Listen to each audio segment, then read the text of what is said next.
अयोध्येच्या पार्श्वभूमीवरती भारतीय जनता पक्षाने आणि RSSने पहिली राज्यांची सरकार घेतल्यानंतर मग लोकसभेचं निवडणुका जिंकल्या आणि आज ते राज्य करतात आहेत. अयोध्या विषय हा संपला आता माझ्या दृष्टिकोनातून. तेव्हा नवीन विषय काय? तेव्हा नवीन विषय त्यांच्याकडे काही नाही आहे. RSSचं जुनं कॅरेक्टरायझेशन म्हणजे 1921 पासूनचं जे कॅरेक्टरायझेशन आहे त्या कॅरेक्टरायझेशनचा भाग आपण बघितला तर त्यांनी स्वतःला वाढवण्यासाठी धर्म आणि धर्मद्वेष याचा त्यांनी वापर केलेला आहे आणि तोच आपल्याला अयोध्येमध्ये दिसतोय आणि त्या अयोध्येने त्यांना असणारं केंद्रातली सत्ता दिली. आता नवीन मुद्दा काय येणार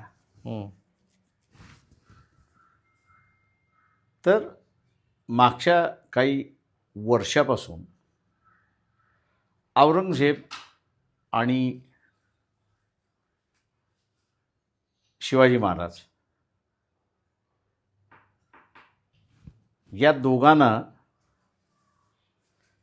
एकमेकांच्या विरोधात उभं करण्याचं चाललेलं आहे.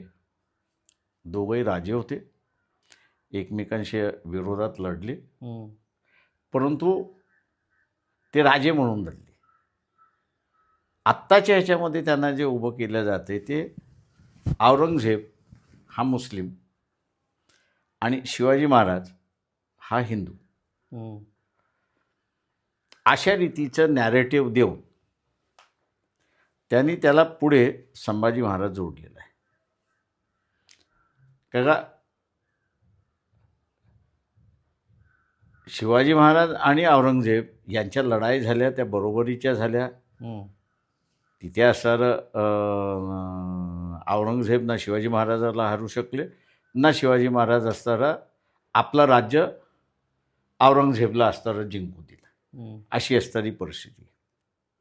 पण धार्मिकता आणायची असेल तर मग संभाजी महाराज आणले पाहिजेत आणि म्हणून संभाजी महाराज आणण्यात आलेले आहेत. आणि मग संभाजी महाराजांचं ज्याला आपल्याला म्हणता येईल की त्यांना पकडून देणं, त्यांच्यावरती अत्याचार करायला लावणं